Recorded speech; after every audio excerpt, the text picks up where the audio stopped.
कुछ भी नहीं।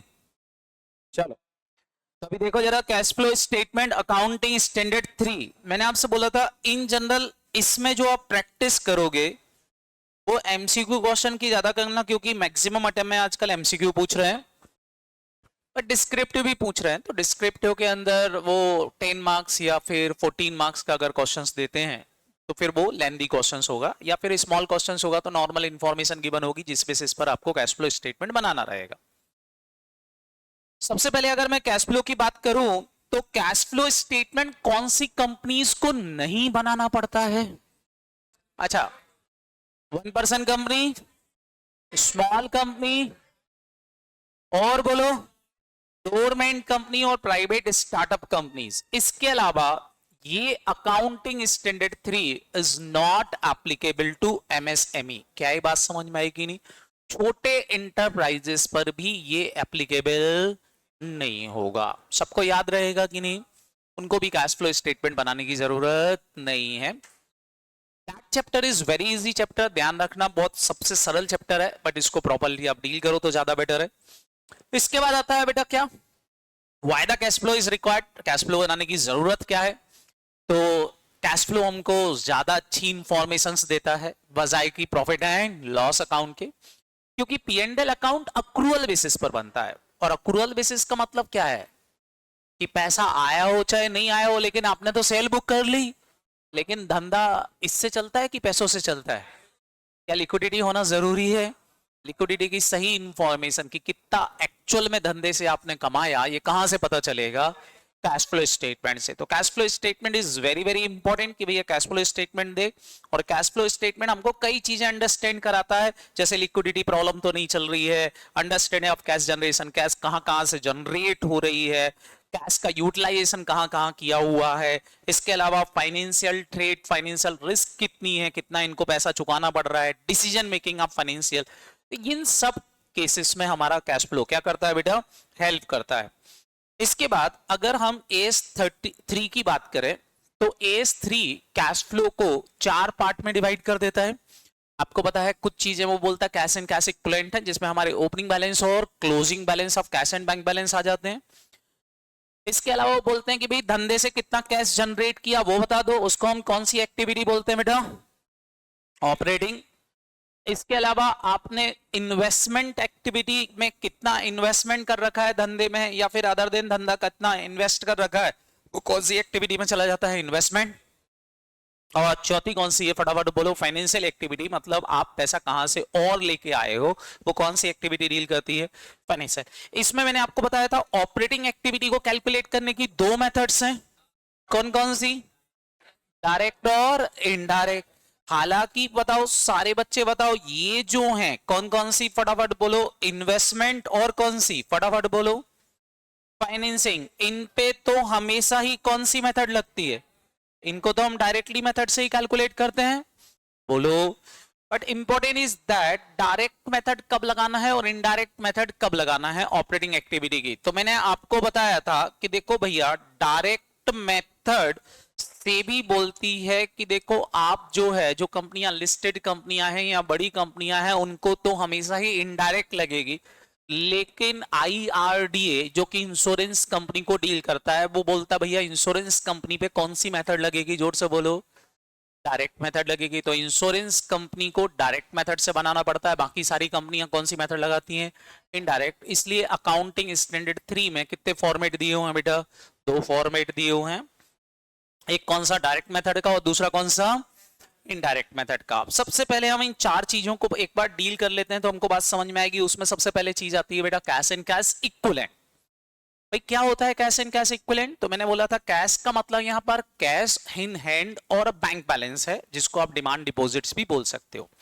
इक्विवेलेंट का मतलब क्या है? तो बोलते इक्विवेलेंट मतलब ऐसा कोई भी सिक्योरिटी जो इजीली कन्वर्टेबल इनटू कैश है, जो 3 कंडीशंस पूरी करती है। एक तो हाईली लिक्विड है, 3 महीने से ज्यादा के लिए हमने इनको परचेस नहीं किया हुआ है, और सारे बच्चे बताओ इसमें किसी भी तरह की इनसिग्निफिकेंट रिस्क नहीं है।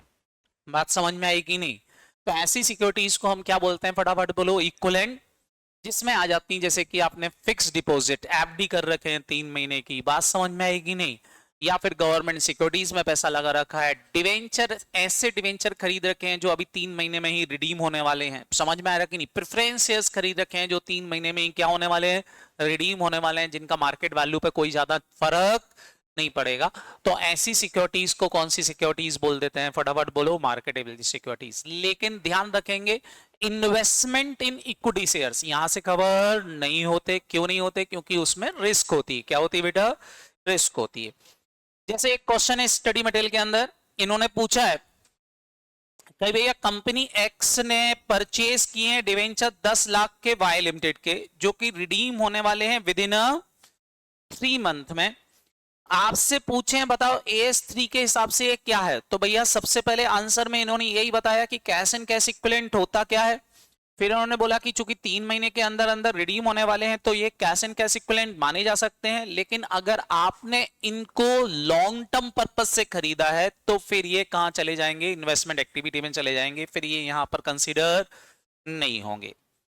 अब अगर हम फॉर्मेट की बात करें AS3 की AS3 क्या फॉर्मेट देता है, तो बोलता है भैया आपको 3 एक्टिविटी सबसे रिप्रेजेंट करना पड़ेगी। बताओ कौन कौन सी एक्टिविटी बताना पड़ेगी? कैश फ्रॉम ऑपरेटिंग एक्टिविटी, फिर कैश फ्रॉम इन्वेस्टमेंट एक्टिविटी, और तीसरा कौन सा? Financing activity. इससे आप नेट इंक्रीज और डिक्रीज निकाल लोगे, इसमें opening cash and cash equivalent जोड़ोगे तो क्या आ जाएगा? Closing cash and cash equivalent आ जाएगा। बात समझ में आई कि नहीं? अच्छा, आंसर हमको पहले से पता होता है कि जैसे ये 50,000 है और ये 30 है, तो बताओ नेट यहां कितना आया होगा? 20, मतलब इन तीनों का टोटल 20 आना चाहिए। बोलो, कभी एग्जाम में ऐसा हो कि टैली नहीं और हो तो तुम नेट सही लिख के ही आना, कोई दिक्कत थोड़ी ना, ऊपर का टोटल लगाता रहेगा सामने वाला। बट ध्यान रखना कि भैया आपको पता होना चाहिए कि आंसर कितना है, तो आंसर तो आपको मैच करना नहीं है, बट ऐसा मत करना एग्जाम में, नहीं तो मैच करा के आ जाओ और बाद में दिक्कत आ जाए आपको। But it is very very easy. ये आपका क्या है, फटाफट बोलो, कैश फ्लो स्टेटमेंट का फॉर्मेट है। अब क्वेश्चन ये उठता है, how to calculate the operating, investment in financing. उसके लिए आपको पता होना चाहिए आपकी बैलेंस शीट्स के अंदर कौन कौन सी ऐसी चीजें होती हैं जो हमारे फाइनेंसिंग एक्टिविटी का पार्ट होती हैं और किसका, फटाफट बोलो, ऑपरेटिंग एक्टिविटी का पार्ट होती हैं, और कौन सी हमारी इन्वेस्टमेंट एक्टिविटी का पार्ट होती। तो मैंने आपको बताया था शेयर होल्डर और डेप्ट होल्डर, चाहे वो लॉन्ग टर्म हो चाहे वो क्या हो, इनसे होने वाले फ्लो, फ्लो का मतलब है inflow as well as outflow, इनसे होने वाले फ्लो को क्या बुलाओगे, फटाफट बोलो, फाइनेंसिंग एक्टिविटी बताओगे। क्लियर है कि नहीं? जिसमें आ जाते हैं आपके equity shares capital, preference share capital, increase decrease सब लोगे, security premium, debenture, term loan, CC limit, bank overdraft, dividend payable, interest outstanding, unclaimed dividend, अगर अनक्लेम्ड डिविडेंड पड़ा हुआ है तो। क्लियर है कि नहीं? ये सब कौन सी एक्टिविटी का पार्ट है, फटाफट बोलो, फाइनेंसिंग का।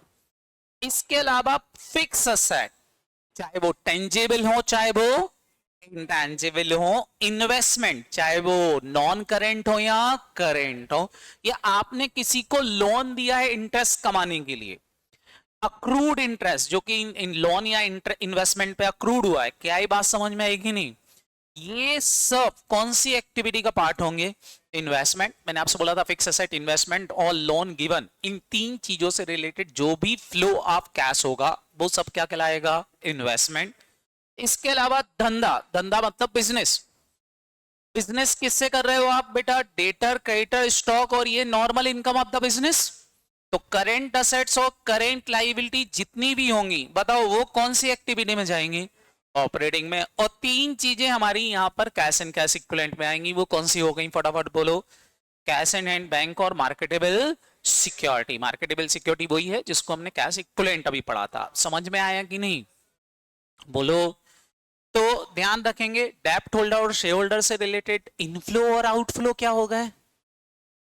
फाइनेंसिंग एक्टिविटी, फिक्स एसेट और इन्वेस्टमेंट से रिलेटेड आइटम।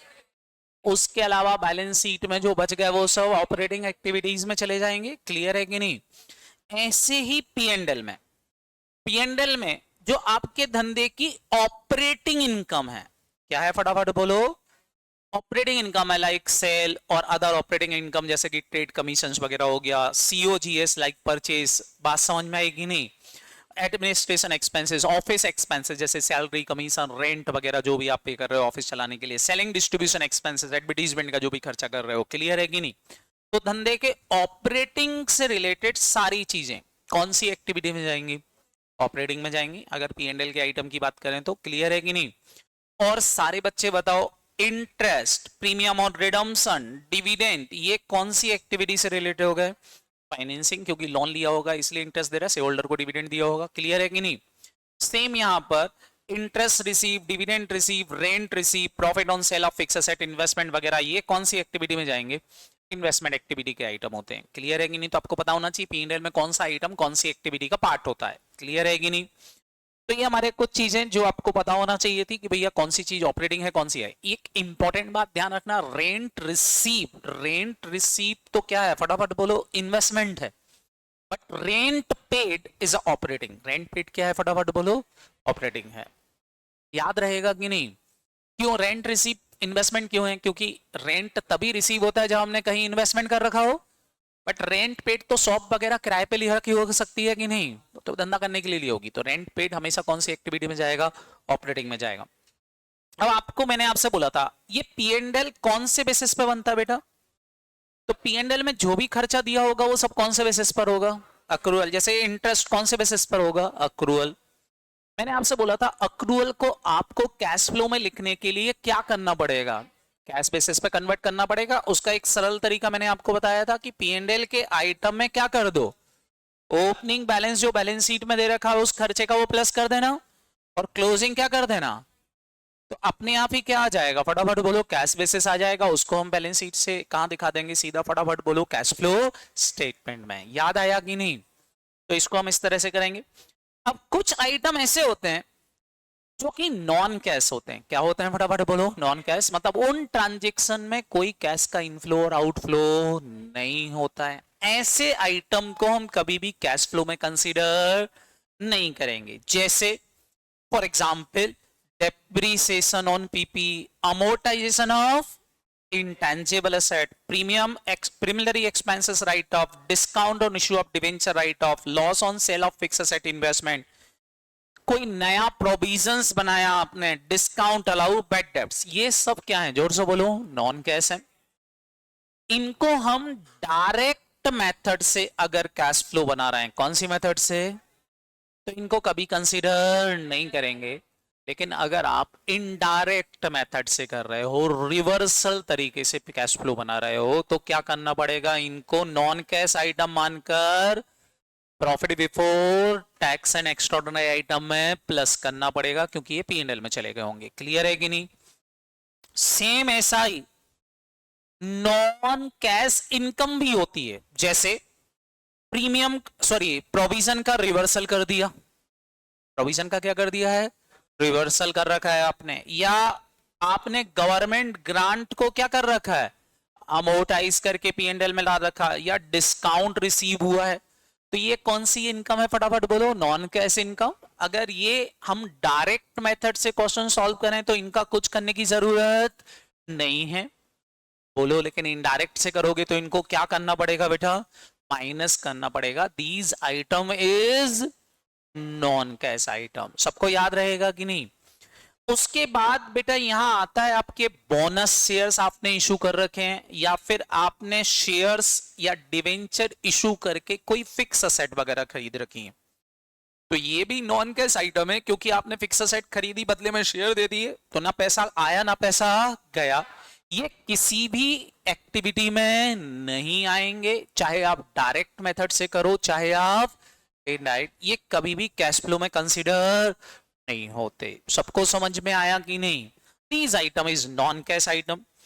इसके अलावा कुछ ट्रांजैक्शन कैश ट्रांजैक्शंस होते हैं, मतलब कैश का इनफ्लो भी होता है, और लेकिन फिर भी उनको कैश में हम कैश फ्लो स्टेटमेंट में कंसीडर नहीं करते। क्यों? क्योंकि ये हमारे कैश एंड कैश इक्विवेलेंट में ही प्लस होते हैं और उसी में क्या होते हैं, माइनस हो जाते हैं। जैसे कि cash deposit into bank, cash withdraw from bank, purchase of और सेल ऑफ मार्केटेबल सिक्योरिटी। सारे बच्चे बताओ ये आइटम कहां नहीं आएंगे, जल्दी जल्दी बताओ, फटाफट बोलो, जोर से बोलो। कैश फ्लो स्टेटमेंट में नहीं आए। क्यों नहीं आएंगे? क्योंकि ये सेम चीज एक जेब से पैसा निकालकर दूसरे जेब में रखा हुआ है, कोई मतलब नहीं है। It is not a cash inflow, not a cash outflow. अभी सारे बच्चों को इतनी बात समझ में आ गई कि नहीं? इसमें कुछ पूछना है क्या? चलो, तो आप मेरे को यहां कुछ आइटम है, आपको बताना है कि ये कौन सी एक्टिविटी का आइटम होगा। ओके, बोलो। तो चलो चलते हैं, सारे बच्चे बताओ, पहले थोड़ा सा याद करो कौन सी एक्टिविटी मैंने बोला। ऑपरेटिंग। ऑपरेटिंग मतलब बिजनेस से रिलेटेड। किससे रिलेटेड? या एक सरल तरीके की बात करें तो हम ऐसा भी बोल सकते हैं कि भैया जो फाइनेंसिंग और इन्वेस्टमेंट नहीं है वो कौन सी एक्टिविटी होगी? ऑपरेटिंग होगी। फाइनेंसिंग एक्टिविटी में शेयर होल्डर और डेप्ट होल्डर के इनफ्लो और आउटफ्लो। इन्वेस्टमेंट में पीपी और फिक्स असेट बोल सकते हो, फिक्स असेट और इन्वेस्टमेंट के सारे इनफ्लो और आउटफ्लो। सबको याद रहेगा कि नहीं? चलो, तो आप सारे बच्चे जल्दी से यहां पर आप मेरे को बताते जाएंगे, मैं लिखता जाऊंगा कौन सी एक्टिविटी में क्या क्या आएगा। बता रहे हो क्या? पक्का? चलो, तो पहला आइटम जल्दी से बता दो। पहला आइटम कौन सी एक्टिविटी लिख दूं? ये कैश फ्रॉम इन्वेस्टमेंट एक्टिविटी बोल रहे हो। दूसरा आइटम कौन सा? Financing activity. Cash from financing activity लिख देता हूं। तीसरा ऑपरेटिंग एक्टिविटी। ठीक है। चौथा फाइनेंसिंग एक्टिविटी। ठीक है। पांचवा ऑपरेटिंग। ठीक है। फिर ऑपरेटिंग। ठीक है। फिर क्या बात कर रहे हो? ऑपरेटिंग कौन? Investment activity, financing activity, operating. Oh my God, profit, हाँ, इन्वेस्टमेंट। गजब हो गया। और इन्वेस्टमेंट एक्टिविटी बेटा गुडविल भी असेट्स होती है। ठीक है। और बोलो ऑपरेटिंग इंट्रीम। गजब हो गया ये तो।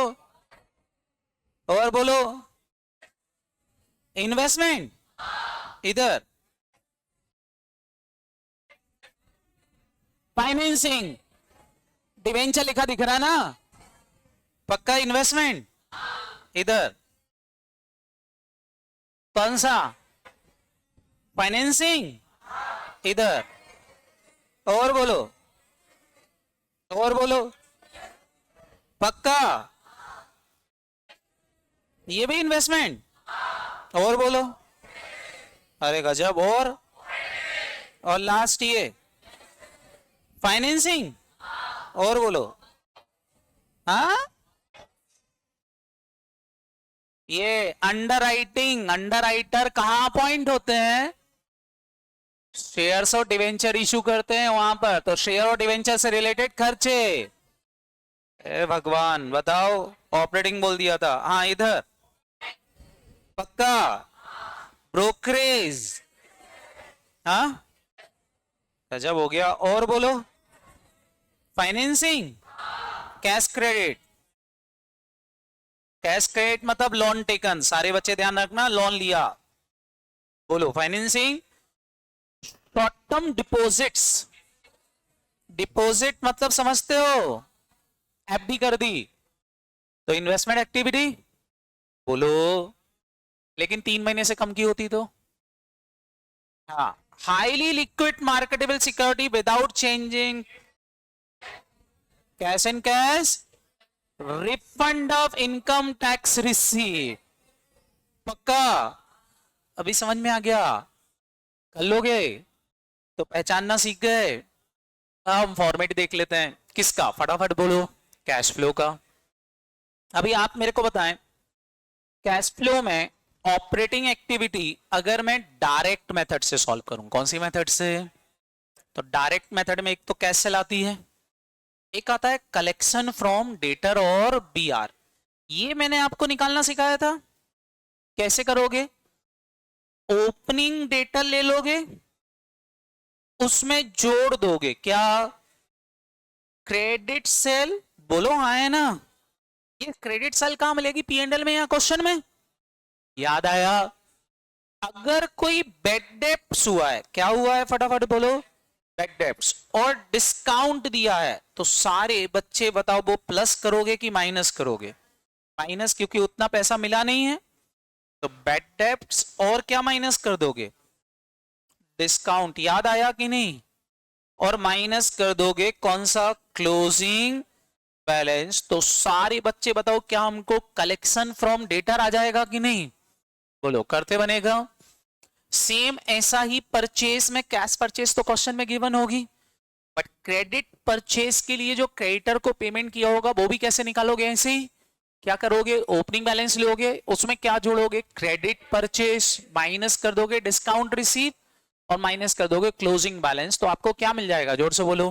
Payment to creditor. यहां मैंने आपको बताया था अगर COGS दे रखा हो, क्या दे रखा हो, तो COGS की हेल्प से पहले क्या निकालना पड़ेगी? परचेज, फिर क्वेश्चन सॉल्व करोगे। याद आया कि नहीं? तो ये थोड़ा सा ध्यान रखना। और कोई operating expenses like office expenses वगैरह जो आपने पे किए वो माइनस कर दोगे। आउटस्टैंडिंग वगैरह है तो मैंने बोला था ओपनिंग जोड़ के क्लोजिंग क्या कर देना?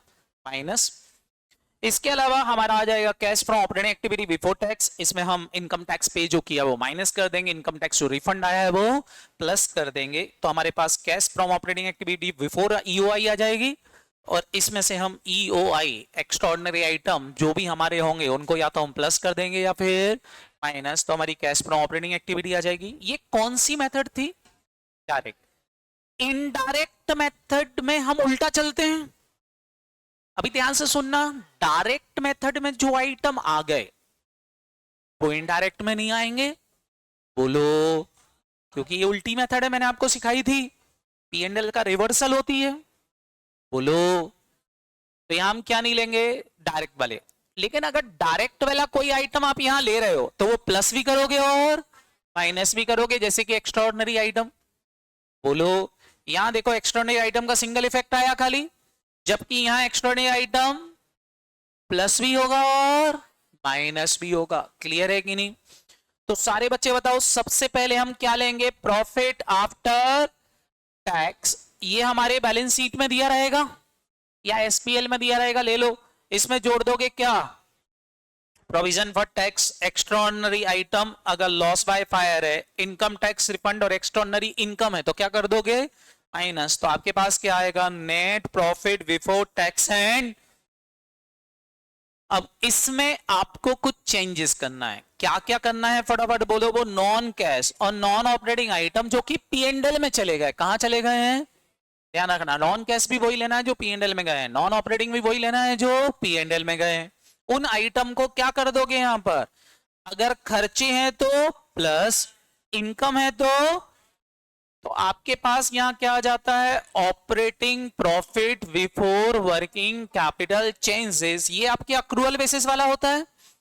इसमें हम क्या करेंगे? इंक्रीज और डिक्रीज कर देंगे। किसका? करेंट असेट और करेंट लाइबिलिटी का। तो हमारे पास क्या आ जाता है सारे बच्चे बताओ? Cash from operating activity before tax and extraordinary item. इसमें हम टैक्स पेड जो हमने किया है प्रीवियस ईयर का करंट ईयर में वो क्या कर देंगे?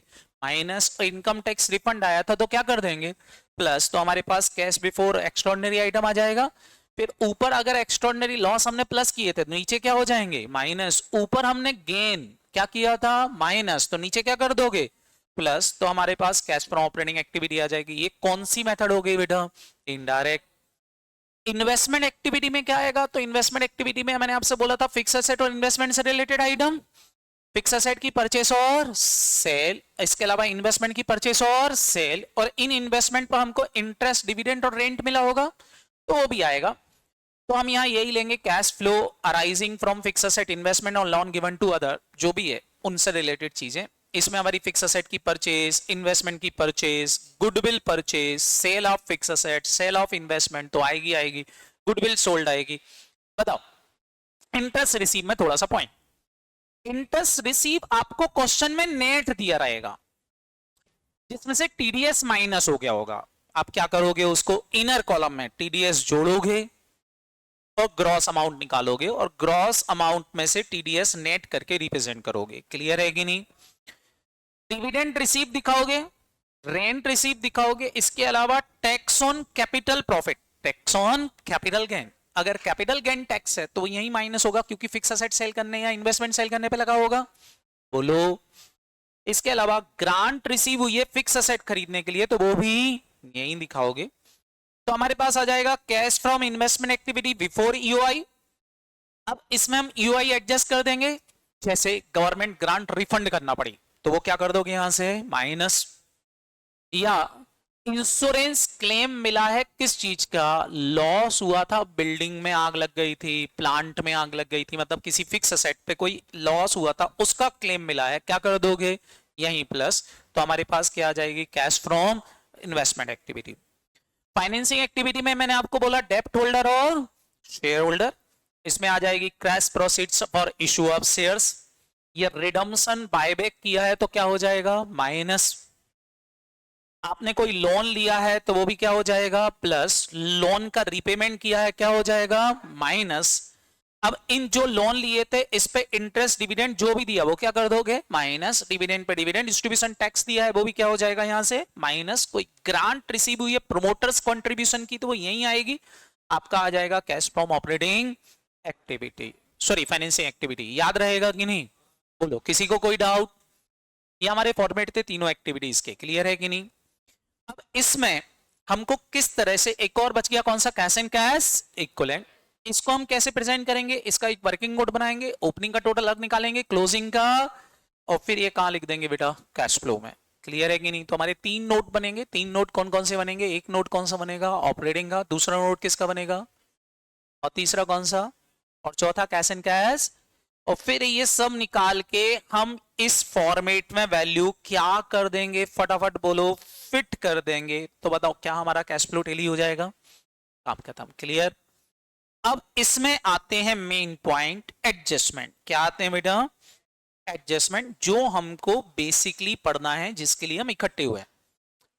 अब सारे बच्चे देखो, ये तो हमने इतना फॉर्मेट कहां पढ़ लिया था, अरे कहां पढ़ लिया था, ये 12th में भी पढ़ा हुआ था इतना।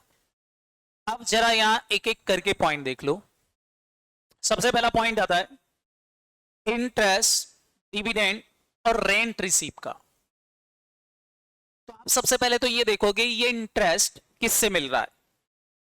अगर ये इंटरेस्ट, डिविडेंड, रेंट आपको अदर देन इन्वेस्टमेंट, इन्वेस्टमेंट के अलावा कहीं से मिला है, इन्वेस्टमेंट के अलावा, जैसे डेटर से मिला है, बात समझ में आ रही, कस्टमर से आपने इंटरेस्ट लिया है, कैश एंड कैश इक्विवेलेंट की जो मार्केटेबल सिक्योरिटी रखी थी वहां से आया है, तो ये कैश फ्रॉम ऑपरेटिंग एक्टिविटी में जाएगा। कहां जाएगा? बस कैश फ्रॉम ऑपरेटिंग एक्टिविटी में दिखाओगे। वो भी कब? जब आप कौन सी मेथड से कैश फ्लो बना रहे होगे, डायरेक्ट। अगर इनडायरेक्ट मेथड से बना रहे हैं तो इग्नोर इट, फिर कुछ करने की जरूरत इनकी नहीं है। समझ में आया कि नहीं? क्यों? क्योंकि मैंने बोला था अगर कोई चीज डायरेक्ट मेथड में आएगी तो इनडायरेक्ट में नहीं आएगी। इनडायरेक्ट में हम बोल लेते हैं जो नॉन ऑपरेटिंग नॉन कैश है। समझ में आया कि नहीं? बाकी सब हमारे प्रॉफिट में ऑलरेडी जुड़े हुए रहते हैं, इसलिए कुछ करने की जरूरत नहीं होती। सेम यहां पर सारे बच्चे बताओ ये क्यों किया, ऐसा समझ में आया कि नहीं? लॉजिकली बताओ। जैसे ये पी एंड एल है, सारे बच्चे बताओ ये पी एंड एल है, पी एंड एल में यहां आ रहा होगा कि नहीं? क्या आ रहा होगा बताओ तो जरा, पी एंड एल में यहां क्या आ रहा होगा, फटाफट बोलो। पी एंड एल में आ रहा होगा यहां पर इंटरेस्ट रिसीव, किससे आ रहा होगा आप मेरे को बताओ। यहां इंटरेस्ट रिसीव आ रहा होगा फ्रॉम डेटर, किससे, फटाफट बोलो, डेटर से 2000 रुपए। अभी खर्चा कुछ भी नहीं लिखूं तो सारे बच्चे बताओ नेट प्रॉफिट यही 2000 आएगा कि नहीं? अगर मैं डायरेक्ट मेथड से करूं तो सारे बच्चे बताओ डायरेक्ट मेथड में मेरे को ये लिखना पड़ेगा, लेकिन इनडायरेक्ट मेथड कहां से चालू होती? नेट प्रॉफिट से। क्या उस नेट प्रॉफिट में ऑलरेडी ये 2000 जुड़ा हुआ होगा कि नहीं? तो हमको कुछ करने की जरूरत नहीं है, इग्नोर इट। समझ में आया कि नहीं? बोलो किसी को कोई डाउट? सेम चीज अब यहां आ जाओ। अगर इंटरेस्ट, डिविडेंड और रेंट आपको रिसीव हुआ है किससे? इन्वेस्टमेंट से। अगर ये इन्वेस्टमेंट से रिसीव हुआ है तो इन्वेस्टमेंट एक्टिविटी में जाएगा। लेकिन पहले क्वेश्चन सॉल्व करने से पहले ये देख लो आपकी कंपनी कहीं इन्वेस्टमेंट कंपनी तो नहीं है। अगर क्वेश्चन इन्वेस्टमेंट कंपनी का है तो ये भी कहां जाएगा, ऑपरेटिंग में ही जाएगा। लेकिन अदर कंपनी है मतलब इन्वेस्टमेंट कंपनी नहीं है, तो फिर इसको कहां दिखाओगे, कैश फ्रॉम इन्वेस्टमेंट एक्टिविटी में। और कैश फ्रॉम इन्वेस्टमेंट एक्टिविटी में सारे बच्चे बताओ, अगर डायरेक्ट मेथड से क्वेश्चन सॉल्व कर रहे हो तो केवल सिंगल इफेक्ट आएगा, लेकिन इनडायरेक्ट मेथड से क्वेश्चन सॉल्व कर रहे हो तो दो इफेक्ट देना पड़ेंगे। क्या करना पड़ेगा हमको, कैश फ्रॉम ऑपरेटिंग एक्टिविटी में अदर एक्टिविटी आइटम है इसलिए पीएनएल में से क्या करना पड़ेगा, माइनस, और फिर इसको कहां प्लस करना पड़ेगा, इन्वेस्टमेंट में प्लस करना पड़ेगा। सबको याद रहेगा कि नहीं, तो ये डबल इफेक्ट आएगा। Is that clear.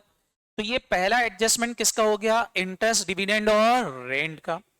यहीं पर एक और पॉइंट आता है जो आपका है बेटा डिविडेंड रिसीव से रिलेटेड, कि ये डिविडेंड रिसीव कई बार क्वेश्चन बोलता है कि ये प्री एक्विजिशन प्रॉफिट से मिला है कि पोस्ट एक्विजिशन प्रॉफिट से मिला है। कहां से मिला है फटाफट बोलो, प्री एक्विजिशन से या फिर कहां से, पोस्ट से।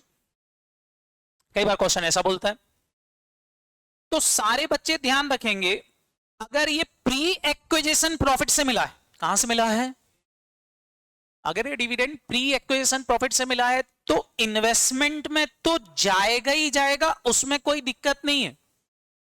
लेकिन अगर डायरेक्ट मेथड से कर रहे हो तो एक ही इफेक्ट दोगे, इनडायरेक्ट से कर रहे हो तो प्री एक्विजिशन प्रॉफिट से डिविडेंड मिला है तो उसका भी कैश फ्लो में एक ही इफेक्ट आएगा, क्योंकि दूसरा इफेक्ट इन्वेस्टमेंट अकाउंट में आएगा। कहां आएगा, सबको याद रहेगा कि नहीं, बोलो कहां देना पड़ेगा, इन्वेस्टमेंट अकाउंट में हम प्री एक्विजिशन डिविडेंड लिखते हैं कि नहीं, तो कैश फ्लो में एक ही इफेक्ट आएगा। कौन सी एक्टिविटी में, इन्वेस्टमेंट। कौन सी वाली चीज का, प्री एक्विजिशन डिविडेंड का।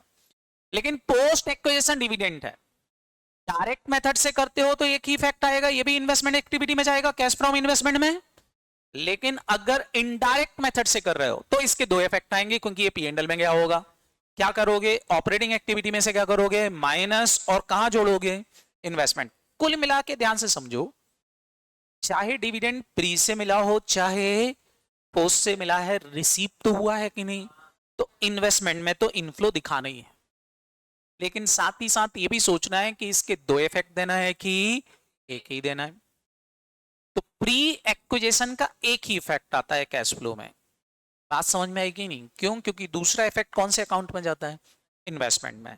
और सारे बच्चे बताओ मैंने क्या बोला, फटाफट बोलो। अगर पोस्ट एक्विजिशन है तो उसके दो इफेक्ट आएंगे, वो भी कब, जब आप कौन सी मेथड फॉलो कर रहे होगे, इनडायरेक्ट। डायरेक्ट में तो एक ही इफेक्ट आता है, कोई दिक्कत नहीं है।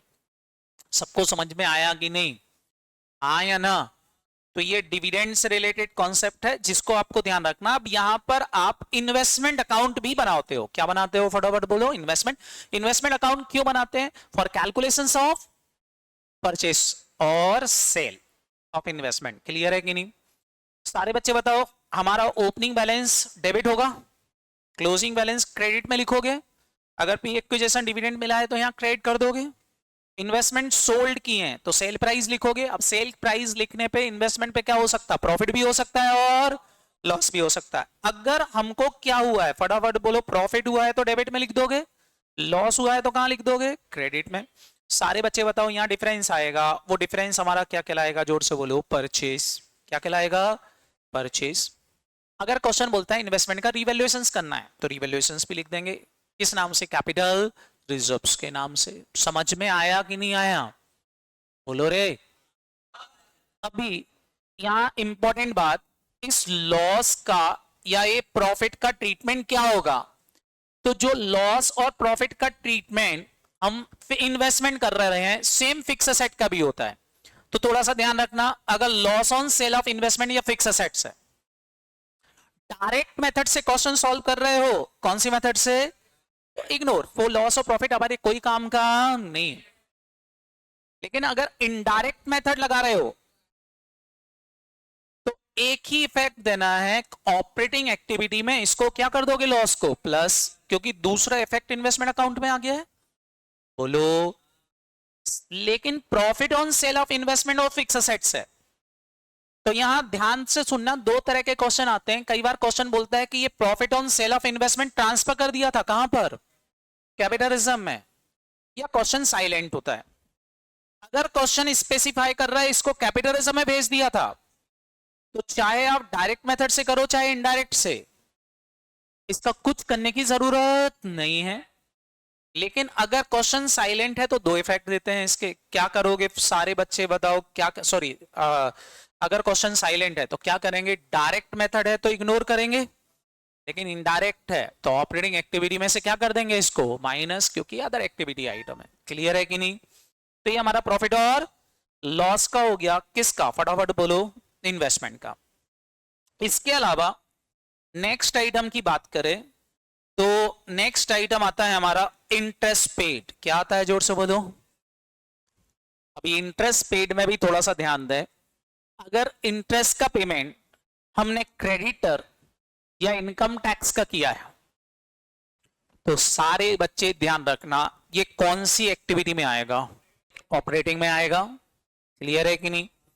अब ऑपरेटिंग में अगर आप डायरेक्ट मेथड से कर रहे हो तो इसको क्या दिखाओगे? आउटफ्लो। इनडायरेक्ट से कर रहे हो तो इग्नोर। क्यों? क्योंकि मैंने अभी पढ़ाया था आपको पीएनएल में ऑलरेडी प्लस या माइनस हो चुका है, तो हमको कुछ करने की जरूरत नहीं है। सबको याद रहेगा कि नहीं? अब यहां आ जाओ, इंटरेस्ट पेड ऑन बोरोइंग। आपने जो बोरोइंग पे इंटरेस्ट पे किया है और आपकी कंपनी फाइनेंसिंग या बैंकिंग कंपनी है, तो फिर ये इंटरेस्ट कौन सी एक्टिविटी में डालोगे? ऑपरेटिंग में डालोगे। क्लियर है कि नहीं? लेकिन अगर आपकी company other than finance company है तो ही ये कहां जाएगा? फाइनेंसिंग एक्टिविटी में जाएगा। अभी फाइनेंसिंग एक्टिविटी में लिखने से पहले आप ये चेक करो कि आप क्वेश्चन डायरेक्ट मेथड से कर रहे हो कि इनडायरेक्ट। अगर डायरेक्ट मेथड से कर रहे हो तो एक ही इफेक्ट आएगा, सीधा फाइनेंसिंग एक्टिविटी में लिख दो, काम खत्म। लेकिन अगर इनडायरेक्ट मेथड से क्वेश्चन सॉल्व कर रहे हो तो दो इफेक्ट देना पड़ेगा, क्योंकि ये इंटरेस्ट आपके पीएनएल में चला गया है, पीएनएल में माइनस हो गया था, और पीएनएल में जो माइनस हुआ वो ऑपरेटिंग एक्टिविटी का पार्ट नहीं था, इसलिए उसको हम पहले ऑपरेटिंग एक्टिविटी में क्या करेंगे? प्लस, और फिर सेम चीज फाइनेंसिंग एक्टिविटी में क्या कर देंगे? माइनस। अच्छा, यहां प्लस होगा अक्रूवल बेसिस पर, लेकिन यहां माइनस होगा कौन से बेसिस पर? और अक्रूवल को कैश में कन्वर्ट करना मैंने सिखाया आपको, प्लस माइनस करना पड़ेगा। बोलो हाँ है ना? आउटस्टैंडिंग को। Is that clear? ये कौन सा वाला केस है? फटाफट बोलो। Interest paid. किसका हो गया? Interest paid. Is that clear? तो इंटरेस्ट पेड का ट्रीटमेंट आपको पता होना चाहिए। इसके बाद आता है प्रीमियम और रिडम्पशन। प्रीमियम और रिडम्पशन डिवेंचर का भी हो सकता है, प्रेफरेंस शेयर का भी हो सकता है। तो प्रीमियम और रिडम्पशन बेसिकली चूंकि डिवेंचर और प्रेफरेंस शेयर से रिलेटेड है तो ये फाइनेंसिंग एक्टिविटी का पार्ट है। तो फाइनेंसिंग एक्टिविटी में से क्या होगा? फटाफट बोलो। माइनस। अगर हम डायरेक्ट मेथड से कर रहे हैं तो एक ही फैक्ट आएगा, सीधा फाइनेंसिंग एक्टिविटी में से इसको क्या कर देना? माइनस। लेकिन इनडायरेक्ट मेथड से कर रहे हैं तो फिर ये जो प्रीमियम आपने पे किया है ये आपका लॉस भी है, ये पीएनएल में चला गया होगा। तो हम क्या करेंगे? सारे बच्चे बताओ, ऑपरेटिंग एक्टिविटी में पहले इसको क्या करोगे? प्लस, क्योंकि ये अदर एक्टिविटी का आइटम है, और फिर फाइनेंसिंग में से क्या कर दोगे? इसको माइनस करोगे। क्लियर है कि नहीं? तो ये किसका एडजस्टमेंट हो गया? फटाफट बोलो। प्रीमियम और रिडम्पशन का, जो जनरली आता है। इसके बाद एक मेन पॉइंट आता है, हमको इंक्रीज और डिक्रीज इन करंट असेट और करंट लायबिलिटी लेना पड़ती है। अभी यहां फोकस करना, अब चूंकि आप अमलगमीशन पढ़ चुके हो तो आपको पता होना चाहिए, अगर आपकी टोटल करंट असेट्स और करंट लायबिलिटी में कुछ करंट असेट्स और करंट लायबिलिटी ऐसी हैं जो अमलगमीशन के कारण टेक ओवर हुई हैं, तो वो ऑपरेटिंग एक्टिविटी में नहीं जाएंगी, वो करंट असेट का इंक्रीज डिक्रीज कहां जाएगा? इन्वेस्टमेंट एक्टिविटी में जाएगा, क्योंकि वो बिजनेस टेक ओवर से रिलेटेड हो गया, मतलब आपने इन्वेस्टमेंट किया हुआ है, वो खरीदी हुई करंट असेट्स और करंट लायबिलिटी है। क्या बोला मैंने? क्या? वो तो मैं भी बोल रहा हूं, करंट असेट करंट लायबिलिटी। बोला क्या? करंट असेट करंट लायबिलिटी पे क्या? सुना कर भाई, अगर हमने current asset current liability take over करके खरीदी है तो ये कौन से एक्टिविटी में जाएंगी? इन्वेस्टमेंट। लेकिन ये खुद हमने हमारे बिजनेस से जनरेट करी है तो ये ऑपरेटिंग में आएंगी। क्लियर है कि नहीं? तो पहले इसके दो पार्ट करोगे, कितना टेक ओवर वाली है और कितनी जनरेटेड है। क्लियर? जो हमने जनरेट करी, जो हमने क्या करी? जोर से बोलो। जनरेट करी, वो डायरेक्ट डायरेक्ट मेथड से क्वेश्चन सॉल्व कर रहे हो तो फिर इनका कुछ करने की जरूरत नहीं है, क्योंकि डायरेक्ट मेथड में तो सीधा हम डेटा क्रेडिटर में प्लस माइनस ऑलरेडी कर चुके होते हैं। बोलो। लेकिन इनडायरेक्ट मेथड से क्वेश्चन सॉल्व कर रहे हो तो चेंज इन वर्किंग कैपिटल में लेना है ऑपरेटिंग एक्टिविटी में, उस समय आप ध्यान रखोगे असेट्स और लायबिलिटी में क्या प्लस करना है और क्या माइनस करना है। तो एक सिंपल सी बात ध्यान रखो, असेट का इनवर्स रिलेशनशिप होता है कैश फ्लो से। मतलब आप असेट खरीदोगे तो कैश जाएगा, मतलब असेट बढ़ेगी तो कैश कम होगी। और लायबिलिटी का डायरेक्ट रिलेशनशिप होता है, तो अगर करंट असेट बढ़ी है तो इनवर्स रिलेशन है, इसलिए कैश फ्लो में क्या होगा माइनस। और अगर असेट डिक्रीज हुई है तो इनवर्स रिलेशनशिप है, तो यहां क्या होगा प्लस। क्लियर है कि नहीं। फिर मैंने आपको पढ़ाया था करंट लायबिलिटी बढ़ी, डायरेक्ट रिलेशनशिप है, क्या करोगे प्लस। करंट लायबिलिटी कम हुई, डायरेक्ट रिलेशनशिप है, क्या कर दोगे माइनस। तो यहां डायरेक्ट रिलेशन होता है और यहां इनवर्स होता है, इतना रख के भी याद रख सकते हो। बाकी सही लॉजिक मैंने आपको बताई थी बैच में। क्लियर है कि नहीं। किसी ने हमारा पैसा रोक लिया या किसी ने हमने उसका रोक लिया। क्लियर है कि नहीं। तो दैट्स अ पॉइंट, डायरेक्टली कर सकते हो, कोई दिक्कत नहीं। इसके बाद नेक्स्ट एडजस्टमेंट आता है, हाँ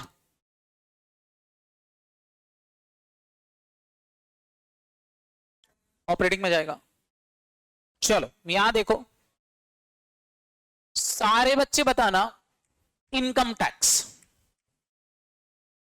इनकम टैक्स के लिए आपको ध्यान से देखना है कि अगर income tax capital gain tax पे किया है तो वो कहां लिखोगे, इन्वेस्टमेंट में। अगर आपको टीडीएस कट गया है आपका इंटरेस्ट रिसीव पर, तो मैंने आपसे बोला था हम क्या करेंगे, पहले इस टीडीएस को जोड़कर इंटरेस्ट को क्या बनाओगे क्रॉस, और फिर उसी में से वापस करके फिर नेट रिप्रेजेंट करोगे कैश फ्लो में। क्लियर है कि नहीं। अगर आपका नॉर्मल इनकम टैक्स है तो ये ऑपरेटिंग में ही जाएगा, और ऑपरेटिंग में अगर आप डायरेक्ट मेथड से कर रहे हो तो एक ही इफेक्ट आएगा, सीधा आउटफ्लो दिखाओगे इसको। लेकिन इनडायरेक्ट से कर रहे हो तो आपके दो इफेक्ट देना पड़ते हैं। आपको पता है जो पीएनएल में इस साल गया था उसको आप पीएनएल अकाउंट में डेबिट करोगे या फिर एड बैक कर दोगे प्रोविजंस को, और इस साल जितना पे किया है वो आप ऑपरेटिंग एक्टिविटी में से क्या करोगे माइनस करोगे। याद रहेगा कि नहीं। इसको निकालने के लिए मैंने आपसे बोला था हम यहां कौन सा अकाउंट बना लेंगे, इनकम टैक्स अकाउंट बना लेंगे। अभी इनकम टैक्स अकाउंट कैसे बनाओगे, तो हमने पढ़ा था ओपनिंग प्रोविजन लायबिलिटी होता है, यहां लिख दोगे। क्लोजिंग प्रोविजन यहां आ जाएंगे, कोई एडवांस दिया है यहां आ जाएगा, बोलो आया ना। और सारे बच्चे बताओ क्लोजिंग एडवांस यहां लिख दोगे। फिर बताओ सारे बच्चे, क्वेश्चन में एक इंफॉर्मेशन गिवन होगी या तो पेड की या फिर टैक्स फॉर द ईयर की। अगर पीएनएल की इंफॉर्मेशन है यहां आप क्रेडिट करके पीएनएल में डेबिट करोगे तो सारे बच्चे बताओ ये टैक्स पेड आ जाएगा, और अगर टैक्स पेड दिया है तो पीएनएल की बात चली जाएगी। जो पीएनएल वाला है वो एड बैक होगा और जो टैक्स पेड वाला है वो क्या होगा माइनस हो जाएगा। याद रहेगा कि नहीं। हम इन दोनों में से कोई एक चीज बैलेंसिंग फिगर निकाल सकते हैं। क्या बना के जोर से बोलो, income tax account. Same dividend, dividend मैंने आपको बताए थे दो तरह के होते हैं, एक कौन सा इंट्रीम, दूसरा कौन सा होता है फाइनल। इंट्रीम डिविडेंड कभी भी प्रेफरेंस शेयर को देते ही नहीं है, बोलो। तो interim dividend always calculated on equity shares. और अगर आप डायरेक्ट मेथड से सॉल्व कर रहे हो तो इसका एक ही फैक्ट आएगा, सीधे कैश फ्रॉम फाइनेंसिंग एक्टिविटी में आउटफ्लो। लेकिन अगर आप इनडायरेक्ट मेथड फॉलो कर रहे हो तो पहले आप पीएनएल अप्रोप्रिएशन अकाउंट में इसको डेबिट करोगे और सेम वैल्यू कहां से माइनस कर दोगे, फाइनेंसिंग एक्टिविटी में से माइनस कर दोगे। क्लियर है कि नहीं। दो इफेक्ट, एक पीएनएल अप्रोप्रिएशन अकाउंट में डेबिट और दूसरा फाइनेंसिंग एक्टिविटी में क्या कर दोगे माइनस, हो गया डबल इफेक्ट आउटफ्लो। क्लियर है कि नहीं। फिर अगर फाइनल डिविडेंड का क्वेश्चन है, किसका जोर से बोलो, क्या बताया था फाइनल डिविडेंड के बारे में। फाइनल डिविडेंड के केस में मैंने आपसे बोला था डिविडेंड पेबल अकाउंट बनाना पड़ेगा, क्वेश्चन में दिया रहेगा, बोलो। अब डिविडेंड पेबल का ओपनिंग बैलेंस भी लिखोगे और क्या लिखोगे क्लोजिंग। जितना फाइनल डिविडेंड इस ओपनिंग में से, ध्यान रखना ओपनिंग में से जितना अनक्लेम्ड दिख रहा है वो यहां लिख दोगे, बोलो। फिर ये पेमेंट किया होगा किस में, ओपनिंग में से अनक्लेम्ड माइनस करके बचा हुआ यहां पेमेंट दिखा दोगे। अनक्लेम्ड नहीं है तो पूरा पेमेंट दिखा दोगे। यहां डिफरेंस आएगा, बताओ जो डिफरेंस आएगा वो क्या होगा, जोर से बोलो P&L में जाएगा। क्या ये सबको समझ में आया? लेकिन अगर क्वेश्चन सीधा ही सीधा दे दे इतना पे किया है तो सीधा पेमेंट लिख देंगे, बोलो, और बैलेंसिंग फिगर ही निकाल लेंगे। क्लियर है कि नहीं? अब इसके दो इफेक्ट आएंगे। मैंने बोला था ये तो P&L अप्रोप्रिएशन में डेबिट होगा या क्रेडिट हुआ, तो बोलो, और केवल ये जो पे किया है वही हमारी फाइनेंशियल एक्टिविटी में माइनस होगा। क्लियर है? इसमें थोड़ा सा ध्यान रखना है। प्रेफरेंस शेयर के बारे में क्वेश्चन साइलेंट है, तो मैंने आपसे बोला था इनको आप क्या मानोगे, फटाफट बोलो। नॉन क्यूमुलेटिव अज्यूम करना, और इन पे कोई डिविडेंड देने की जरूरत नहीं है जब तक कि इक्विटी को नहीं दिया गया। हाँ, इक्विटी को दिया गया है तो ही इनको देंगे, नहीं तो इनको नहीं देंगे। ये अपन ने डिस्कस किया था। सबको समझ में आया कि नहीं? अब इसके बाद हमारा नेक्स्ट आइटम आता है कौन सा बेटा? पीपी का एडजस्टमेंट। ये हर क्वेश्चन में मिलेगा। ये कहां मिलेगा? जोर से बोलो। हर क्वेश्चन में मिलेगा। किसका? पीपी। पीपी अकाउंट मैंने आपसे बोला था दो तरीके से बनते हैं, बताएगा कोई? कौन कौन से? जोर से बोलो। एक नेट एसेट मेथड, दूसरी ग्रॉस एसेट मेथड। याद है कि नहीं? नेट एसेट मेथड कब लगाओगे?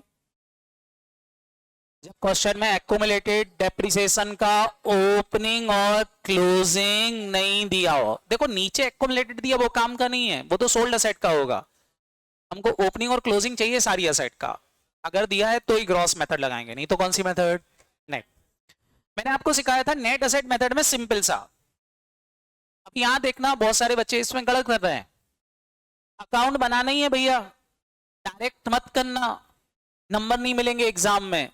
दूसरे टीचर डायरेक्ट भी बता देते हैं तो नंबर कट जाएंगे एग्जाम में। समझ में आ रहा? वो जो YouTube वाले टीचर से प्लस माइनस करना सीख लेते हो, फटाफट फटाफट कर लो, मार्क्स कुछ नहीं मिलने वाले वहां इंस्टीट्यूट में। आप पूरा भी करके आओगे तो भी मार्क्स नहीं मिलेंगे, क्योंकि इंस्टीट्यूट मार्क्स काटेगा। शॉर्टकट मेरे को भी आती है, मैं तुमको 10 शॉर्टकट बता दूंगा, लेकिन वो मार्क्स ही नहीं मिलेंगे तो सॉल्व करने का मतलब क्या है? समझ में आया? इसलिए भैया प्रॉपरली करो। अकाउंट मकाउंट जो इंस्टीट्यूट चाहता है वो बनाना पड़ेंगे। सबसे पहला काम क्या करोगे? फटाफट बोलो। आप क्या लिखोगे यहां पर? Opening balance of PP. यहां क्या आएगा? जोर से बोलो। क्लोजिंग। क्वेश्चन में डेप्रिसिएशन गिवन होता है, लगा दो, डेप्रिसिएशन लिख दो। सेल प्राइस गिवन होगी असेट की, वो लिख दो। बोलो आया ना? अब ये जो सेल लिखी है, इस सेल को लिखने के बाद आपको यहां निकालना पड़ेगा प्रॉफिट और लॉस। अभी प्रॉफिट और लॉस निकालने की दो स्टेप है। सबसे पहले तो आपको जो असेट सोल्ड हुई है उसकी WDV निकालना पड़ेगी। क्या निकालना पड़ेगी? WDV अगर क्वेश्चन में दी है तो निकालने की जरूरत नहीं है। WDV कैसे आएगी? कॉस्ट में से उस असेट का एक्यूमुलेटेड डेप्रिसिएशन क्या कर देना, माइनस, तो आपको WDV मिल गई। अब ये WDV को आप माइनस कर दो किस में से? सेल प्राइस में से, तो आपको क्या मिलेगा? प्रॉफिट और लॉस। और जो अगर प्रॉफिट हुआ है तो वो कहां लिखोगे? जोर से बोलो। डेबिट में। और लॉस हुआ है तो कहां लिखोगे? क्रेडिट में। अगर क्वेश्चन बोलता है प्रॉफिट को कैपिटल रिजर्व में डाला है तो कैपिटल रिजर्व के नाम से लिख देना। क्लियर है कि नहीं? फिर हमारा बैलेंसिंग फिगर यहां परचेस होता है, लेकिन कई बार क्वेश्चन बोलता है कि कुछ असेट हमने डिवेंचर या इक्विटी इश्यू, शेयर इश्यू करके खरीदी हैं, तो वो लिख देना। फिर जो डिफरेंस आएगा बस वो ही हमारे कैश फ्रॉम इन्वेस्टमेंट एक्टिविटी में जाएगा परचेस के रूप में। क्लियर है कि नहीं? और ये कहां जाएगा? फटाफट बोलो। कैश फ्रॉम इन्वेस्टमेंट एक्टिविटी में कहां पर? सेल के रूप में। क्लियर है कि नहीं? इसका क्या करोगे? ऑलरेडी मैंने इन्वेस्टमेंट वाले में पढ़ा दिया है। इसका क्या करोगे? ऑलरेडी इन्वेस्टमेंट में बता दिया है। क्लियर है कि नहीं? रीवैल्यूएशन हुआ है तो उसका कुछ करने की जरूरत नहीं है, एक ही इफेक्ट आएगा उसका। क्लियर है कि नहीं? बोलो, सबको याद रहेगा कि नहीं? इसके अलावा सारे बच्चे बताओ, क्या ये पॉइंट समझ में आया कि नहीं? बोलो, ये कौन सी मेथड हो गई? फटाफट बोलो। Net asset. Net asset method बना के क्वेश्चन निकाल सकते हो, सॉल्व कर सकते हो। क्लियर? दूसरा, डेप्रिसिएशन का क्या करोगे? तो अगर आप डायरेक्ट मेथड से क्वेश्चन कर रहे हो तो इग्नोर, नॉन कैश आइटम है। लेकिन अगर इनडायरेक्ट से कर रहे हो तो आपको पता है क्या करना पड़ेगा? इसको ऑपरेटिंग एक्टिविटी में क्या करना पड़ेगा? प्लस। एक प्लस यहां करोगे, दूसरा अकाउंट में इफेक्ट आ चुका है तो डबल इफेक्ट हो चुके हैं, कुछ करने की जरूरत नहीं है। अगर ग्रॉस असेट मेथड लगी, कौन सी मेथड? तो ग्रॉस असेट मेथड में मैंने आपको बताया था कि 3 अकाउंट बनाओगे। एक बनेगा पीपी जिसमें केवल क्या लिखोगे? कॉस्ट। ये आपको परचेस निकाल के देगी। आपको ओपनिंग बैलेंस दिया होगा, क्लोजिंग दिया होगा, जो असेट सोल्ड करी या राइट ऑफ करी है उसकी कॉस्ट प्राइस कहां ट्रांसफर कर दोगे? असेट डिस्पोजल में कर दोगे। क्लियर है कि नहीं? ये गिवन होगी क्वेश्चन में, इन दोनों को जोड़ के माइनस करोगे तो ये बैलेंसिंग फिगर आपकी परचेस आ जाएगी। बोलो। एक्युमुलेटेड डेप्रिसिएशन भी बनाओगे, यहां क्या करोगे? ओपनिंग बैलेंस लिखोगे और क्या लिखोगे? क्लोजिंग। जो असेट सोल्ड हो रही उसका टोटल डेप्रिसिएशन कहां ट्रांसफर कर दोगे? असेट डिस्पोजल में तो हमको डेप्रिसिएशन फॉर द ईयर मिल जाएगा, या डेप्रिसिएशन फॉर द ईयर दिया होगा तो ये निकाल लेना। बोलो। इसको हम ऑपरेटिंग एक्टिविटी में प्लस कर देंगे, वो भी कब? जब हम इनडायरेक्ट, अगर डायरेक्ट से कर रहे हैं तो इग्नोर, फिर हमारे कोई काम का डेप्रिसिएशन अकाउंट है ही नहीं। बोलो। फिर सारे बच्चे बताओ यहां क्या आएगी? Asset disposal. Asset disposal account में आप क्या लिखोगे बताओ? ये जो यहां क्रेडिट हुआ था ट्रांसफर होके यहां डेबिट हो जाएगा, यहां ये डेबिट हुआ है, यहां ट्रांसफर होके क्या हो गया? क्रेडिट हो गया। तो इसकी WDV आ गई। अगर ये सेल नहीं हुई है, राइट ऑफ बोला था, जो नेट निकला है वो सीधा ऑपरेटिंग एक्टिविटी में प्लस हो जाएगा क्योंकि वही आपका लॉस है। लेकिन अगर सेल हुआ तो सेल प्राइस लिख देना, जो भी डिफरेंस आएगा बताओ वो हमारा क्या होगा? प्रॉफिट या लॉस होगा। सेल तो चली जाएगी इन्वेस्टमेंट एक्टिविटी में, प्रॉफिट और लॉस ऑपरेटिंग एक्टिविटी में प्लस और माइनस हो जाएगा। लेकिन प्रॉफिट को अगर कैपिटल रिजर्व में डाल दिया था तो प्रॉफिट का कुछ करने की जरूरत नहीं है। सबको याद रहेगा कि नहीं? ये कौन सा अकाउंट बन गया? फटाफट बोलो, जोर से बोलो रे। Asset disposal. अगर आप क्वेश्चन इनडायरेक्ट मेथड से कर रहे हो, कौन सी मेथड से? तो आपको P&L अकाउंट्स भी बनाना पड़ेगा। क्या बनाना पड़ेगा? क्या बनाना पड़ेगा? जोर से बोलो। P&L अकाउंट भी बनाना पड़ेगा। P&L अकाउंट क्यों बनाना पड़ता है? हमको क्या निकालना पड़ेगा? Profit before tax. क्या लिखेंगे? तो मैंने आपको ऑलरेडी पढ़ाया था क्या क्या। सबसे पहले जनरल रिजर्व बढ़ा तो डेबिट, जनरल रिजर्व कम हुआ तो CRR बढ़ गया तो डेबिट। क्लियर है कि नहीं? फिर मैंने आपसे बोला था इंट्रीम डिविडेंड और डिविडेंड पेबल में जितना भी डिविडेंड है वो सारा डिविडेंड जो हमने बांटा वो यहां लिख देंगे। बोलो। इनकम टैक्स का जो प्रोविजन अकाउंट बनाया था उसमें P&L आया था कि नहीं? वहां क्रेडिट हुआ था, यहां क्या हो जाएगा? डेबिट। डिविडेंड पेबल वहां क्रेडिट हुआ था, यहां क्या हो जाएगा? डेबिट। बोलो हाँ है ना? डबल इफेक्ट आ जाएंगे। इंट्रीम डिविडेंड डायरेक्ट एक इफेक्ट नहीं, दूसरा हमने फाइनेंसिंग में दिया था। बोलो। यहां टैक्स रिफंड हुआ है तो यहां लिख देना। सारे बच्चे बताओ यहां अपने आप ही क्या आ जाएगा? जोर से बोलो। Profit before tax. और यहां से हम क्वेश्चन सॉल्व करना चालू करते हैं। क्लियर है कि नहीं? तो ये हमको बनाना पड़ सकता है निकालने के लिए। अब कुछ स्पेशल पॉइंट आते हैं जैसे कि रेक्टिफिकेशंस। क्या आता है? जोर से बोलो। रेक्टिफिकेशंस। रेक्टिफिकेशन मतलब स्टॉक को ओवर वैल्यूड या अंडर वैल्यूड किया है। तो मैंने आपसे बोला था कैश फ्लो बाद में चालू करना, पहले ये रेक्टिफिकेशंस करेंगे। जैसे क्वेश्चन में यहां दे रखा कि कंपनी ने डिसाइड किया है कि इन्वेंट्री को वैल्यू करते हैं किस पे? अब जबकि पिछले साल प्रैक्टिस थी इन्वेंट्री को हम कितने पे दिखाते? इन्वेंट्री की बुक वैल्यू पिछले साल कितनी थी? 216, और इस साल कितनी है? तो 3 लाख तो सही है। ये सही करना है। ये कैसे सही करोगे? सारे बच्चे बताओ। अगर इन्वेंट्री की करेक्ट वैल्यू निकालें तो इन्वेंट्री करेक्ट वैल्यू कितनी होती? बोलो। तो निकाल सकते हो कि नहीं? इन्वेंट्री ऑफ प्रीवियस ईयर सारे बच्चे बताओ कितनी होती? 216 कितने के बराबर है? क्या ये 90% के बराबर है? क्योंकि इनने 10% कम पे दिखा रखा। तो सही वैल्यू क्या होती? 2 लाख कितने रुपए कम दिख रही? तो क्या करेंगे? फटाफट बोलो। 24,000 से ये बढ़ाओगे तो 24,000 से क्या बढ़ जाएगा? P&L। तो ओपनिंग P&L को 2 लाख की जगह कितना कंसीडर करोगे? 224 मान के क्वेश्चन सॉल्व करोगे और ओपनिंग स्टॉक को 216 की जगह कितना मान के क्वेश्चन सॉल्व करोगे? 240 मान के सॉल्व करेंगे। क्या ये सबको समझ में आया कि नहीं? पहले ये काम करेंगे बाद में कैश फ्लो चालू करेंगे अगर रेक्टिफिकेशन है तो। नेक्स्ट आता है बेटा PFDD और बैड डेब्ट्स। क्या आता है? फटाफट बोलो। मैंने आपको पहले पढ़ाया प्रोविजन नॉन कैश आइटम होते हैं, बैड डेब्ट्स भी नॉन कैश आइटम है। अगर आप डायरेक्ट मेथड से क्वेश्चन सॉल्व कर रहे हो, कौन सी मेथड से? तो ना तो ये इनफ्लो है और ना ही ये आउटफ्लो है। लेकिन हाँ, जितने से आपके बैड डेब्ट्स हुए हैं उसको डेटर में से क्या करना पड़ेगा, माइनस। डेटर कैलकुलेशन करते समय उसको क्या करना पड़ेगा, माइनस। और बाकी इनका कैश फ्लो में कोई एडजस्टमेंट नहीं होगा। लेकिन इनडायरेक्ट से कर रहे हो, तो इनडायरेक्ट से करते हो तो ध्यान रखेंगे जितना प्रोविजन बड़ा होगा वो आपका नॉन कैश आइटम है, इसलिए प्लस करना पड़ेगा। बोलो हाँ है ना। तो और दूसरा, डेटर प्रोविजन के पहले वाले जिसको हम ग्रॉस डेटर बोलते हैं, ग्रॉस डेटर का इंक्रीज डिक्रीज ही कहां जाएगा, वर्किंग कैपिटल चेंजेस में जाएगा। एग्जांपल से समझते हैं। जैसे देखो, क्वेश्चन इज सेइंग 4 लाख का ओपनिंग डेटर है, क्लोजिंग डेटर कितने का है। क्वेश्चन बोल रहा पीएफडीडी कितने का है, 50, और यहां कितने का है, नेट ये बैलेंस बचा।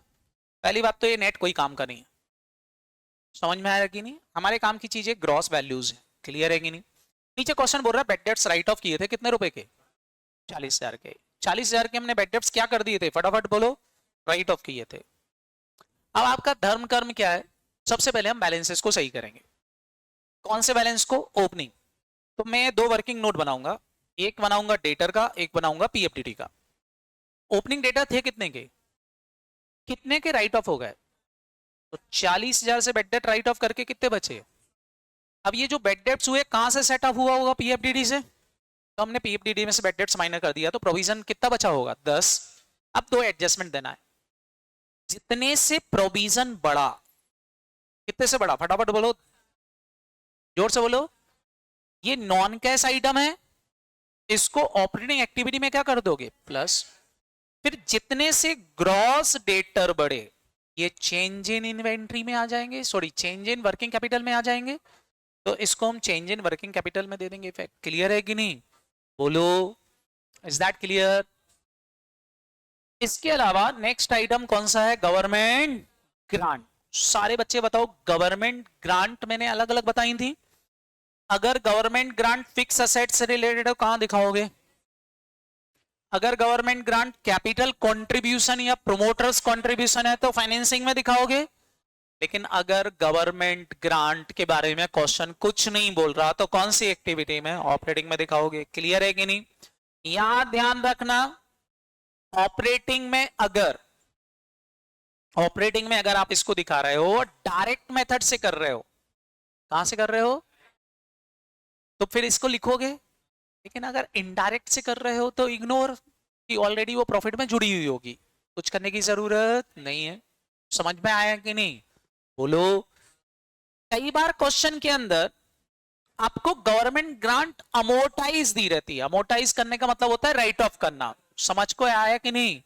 और आपको बैलेंस शीट में ओपनिंग क्लोजिंग गवर्नमेंट ग्रांट दी होगी, तो आप क्या करोगे, सबसे पहले ओपनिंग और क्लोजिंग लिखोगे, जितनी अमोर्टाइज कर दी वो डेबिट कर दोगे, तो आपको गवर्नमेंट ग्रांट रिसीव मिलेगी।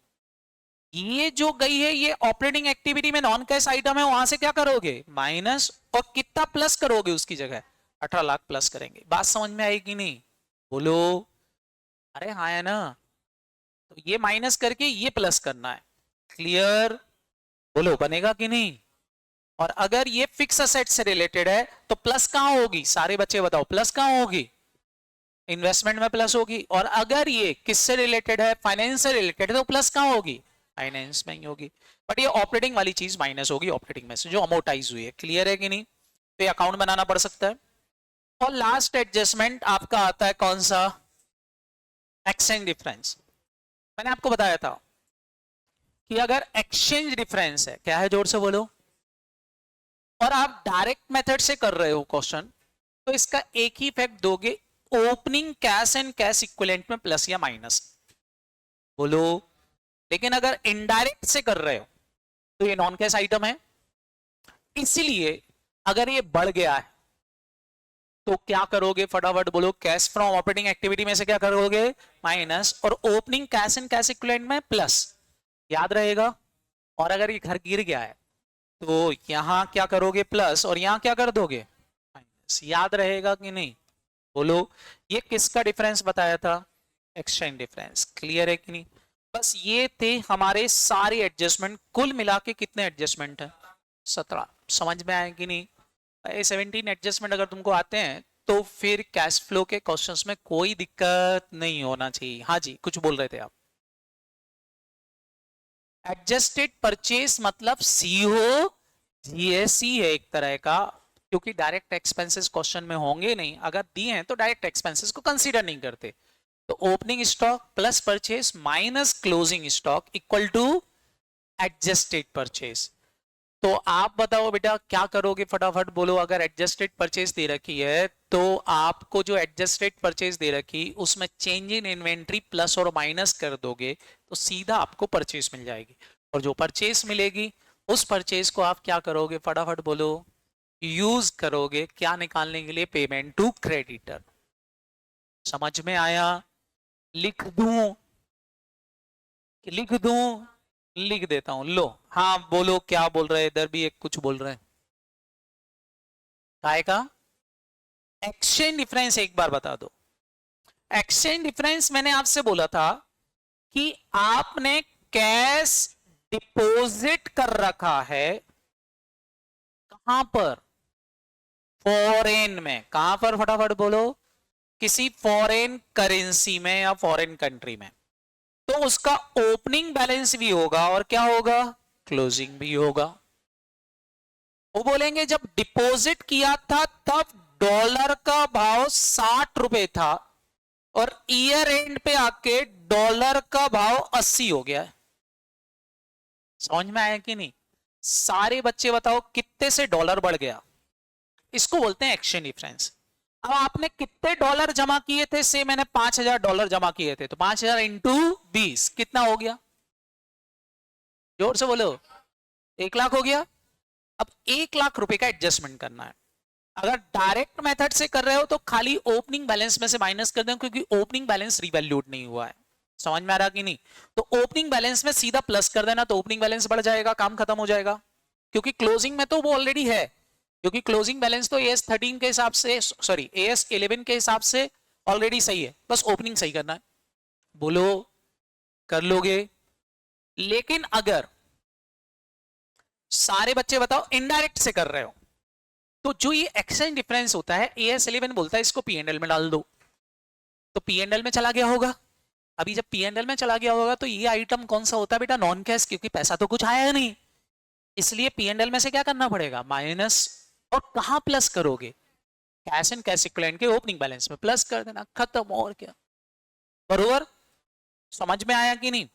अभी बोल रहे थे सर एडजस्टेड परचेस बता दो। क्या बता दो, फटाफट बोलो भाई। एडजस्टेड परचेस दे रखी, तो एडजस्टेड परचेस का मतलब होता है purchase plus opening stock minus closing stock. इसी को मैं ऐसा भी बोल सकता हूं, परचेस प्लस या माइनस, क्या, जोर से बोलो, चेंज इन इन्वेंट्री।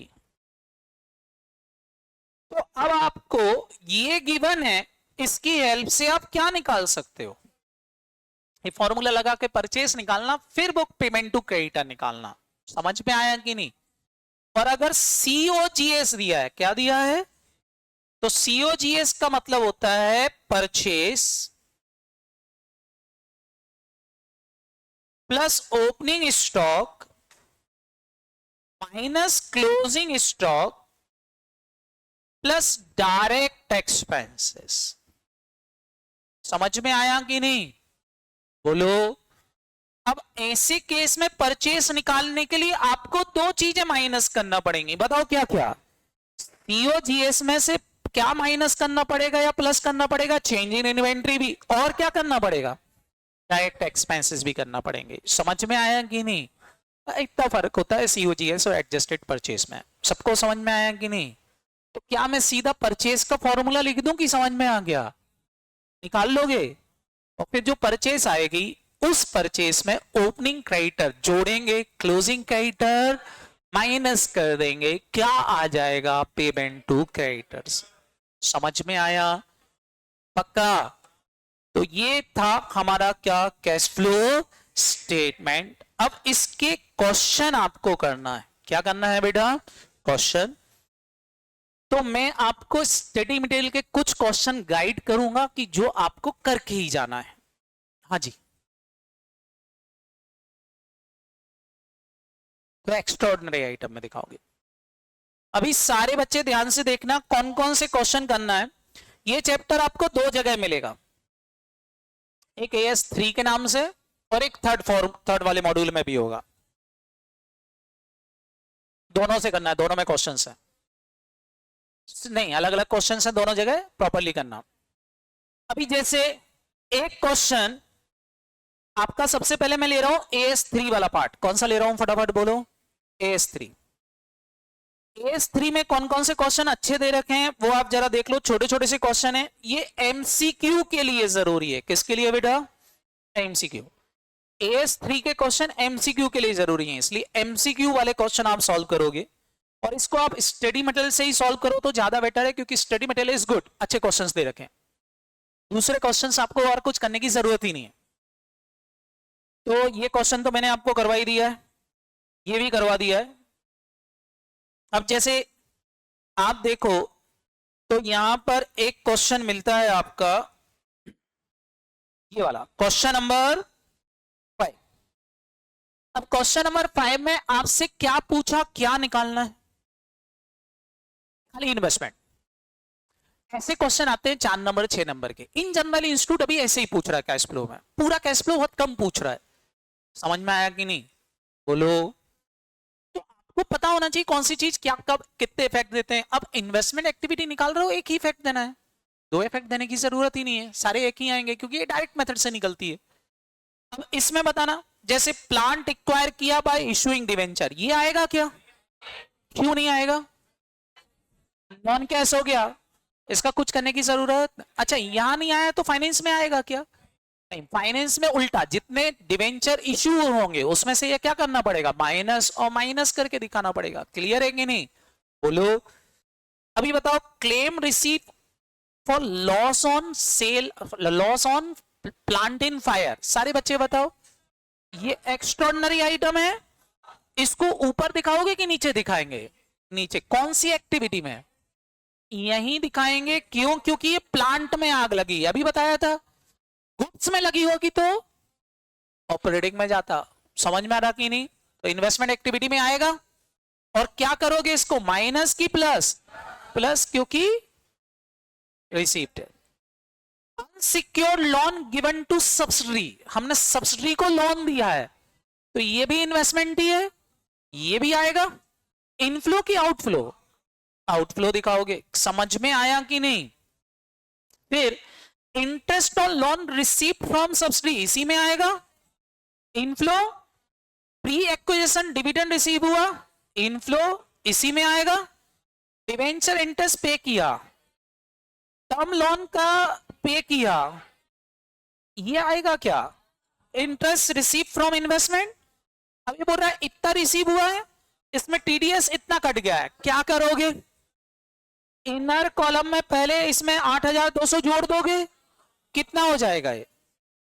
76,200। फिर इसमें से ही 8,200 क्या कर दोगे? दिखाओगे इतना ही, लेकिन इनर कॉलम में प्लस माइनस करना पड़ेगा। क्लियर है कि नहीं? फिर सारे बच्चे बताओ, ये बोल रहा है book value of plant sold कर दी इतने के लॉस पर, तो हम क्या करेंगे? 84 में से 9,600 माइनस करके जितने में बिका है बस वो दिखा देंगे। क्लियर है कि नहीं? इनफ्लो। बस ये हमारा कौन सी एक्टिविटी निकल आई फटाफट बोलो? इन्वेस्टमेंट। करते बनेगा कि नहीं बोलो? अब इसके बाद आपका नेक्स्ट आइटम जो आपको करना है यहां पर, तो एक क्वेश्चन ये वाला भी कर लेना। कौन सा? Question number 10। कौन सा? क्वेश्चन नंबर 10 कर लोगे क्या? एक क्वेश्चन नंबर 11। अब देखो यहां वही बताया हुआ है, ये पहले एक डॉलर इतने का था, अब 85 का हो गया, $5,000 हमने डिपॉजिट किए थे। निकाल सकते हो कि नहीं? अभी जो समझाया एडजस्टमेंट बन जाएगा, बस वो खाली एडजस्टमेंट लिखना है। तो एक क्वेश्चन ही कर लेना और बस। इसमें मेरे काम के जो क्वेश्चंस थे वो यही थे जो मैंने 3 बताए आपको। क्लियर है कि नहीं? बाकी क्वेश्चन कहां से करोगे? तो बाकी क्वेश्चंस अब आप करोगे कैश फ्लो स्टेटमेंट वाले चैप्टर से, और इसमें जो क्वेश्चंस आपको करना है वो पीछे वाले क्वेश्चन सबसे पहले करोगे, जैसे क्वेश्चन नंबर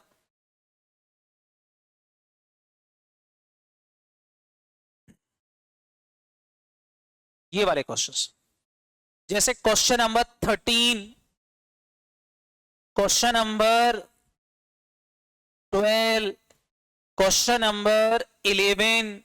क्या ये समझ में आया कि नहीं? क्वेश्चन नंबर 11 के अलावा क्वेश्चन नंबर 10 और ये क्वेश्चन नंबर 9, सबको समझ में आया कि नहीं? ये क्वेश्चन जरूर करना है। क्लियर? बोलो आया ना? पक्का? और फिर जब ये क्वेश्चन आप सॉल्व कर लो तो फिर एक क्वेश्चन आपको ये वाला भी करना है, जो कि हमारे किस पर है बेटा? यहां पर प्रोप्राइटरशिप बिजनेस। कौन सा बिजनेस? यहां सारे बच्चे बताओ, आपको P&L निकालने के लिए कौन सा अकाउंट बनाना पड़ता है? कैपिटल। कौन सा अकाउंट बनाओगे? कैपिटल। यहां प्रॉफिट दिया नहीं रहेगा, प्रॉफिट कैपिटल में जुड़ गया होगा, तो आपको यहां कैपिटल अकाउंट बनाना पड़ेगा। कैपिटल अकाउंट का ओपनिंग बैलेंस लिखोगे और क्या लिखोगे? जोर से बोलो, क्लोजिंग। क्वेश्चन बोल रहा होगा इतने की ड्राइंग कर ली, तो ड्राइंग यहां आ जाएगा, कोई बोल ही नहीं रहा। क्वेश्चन बोलेगा इतने की एडिशनल कैपिटल लगाई, तो एडिशनल कैपिटल यहां लिख दोगे। तो सारे बच्चे बताओ यहां मिसिंग फिगर नेट प्रॉफिट आ जाएगा कि नहीं? अब नेट प्रॉफिट जो आया वहां से आपका कैश फ्लो चालू होगा, लेकिन क्वेश्चन ये उठता है ये एडिशनल कैपिटल और ड्राइंग ये कहां जाएगी? ये फाइनेंसिंग में जाएगी। कहां जाएगी? और नेट प्रॉफिट जो निकला वो ऑपरेटिंग में आएगा, वहां से क्वेश्चन आप चालू करोगे। क्लियर है कि नहीं? तो ये उस पर बेस्ड क्वेश्चन है, आपको जरूर करना है। कौन सा? क्वेश्चन नंबर 12 कर लोगे क्या? इसके अलावा ये वाले क्वेश्चन आपको जरूर करना है, जैसे सीधी सीधी इंफॉर्मेशन है और आपसे बोलेंगे कैश फ्लो बनाना, जिसमें हमको कोई वर्किंग नोट बनाने की जरूरत नहीं होती। तो एक ये वाला क्वेश्चन और एक और सेम ऐसा ही क्वेश्चंस दिया है ऊपर, ये वाला क्वेश्चन नंबर 8। बस दैट्स सफिशिएंट। इतने क्वेश्चंस आपको करना है, इससे आपका कैश फ्लो पूरा रिवाइज हो जाएगा। क्लियर? बोलो किसी को कोई दिक्कत? समझ में आया? तो ये था हमारा कैश फ्लो। आप बोलो तो मैं कोई एक आध दो क्वेश्चंस करवाऊं इसके, वैसे टाइम बचा नहीं है, बट ठीक है। समझ में आया कि नहीं? चलो इतना पढ़ के आओ, बाकी कल डिस्कस करते हैं। Bye bye, thank you.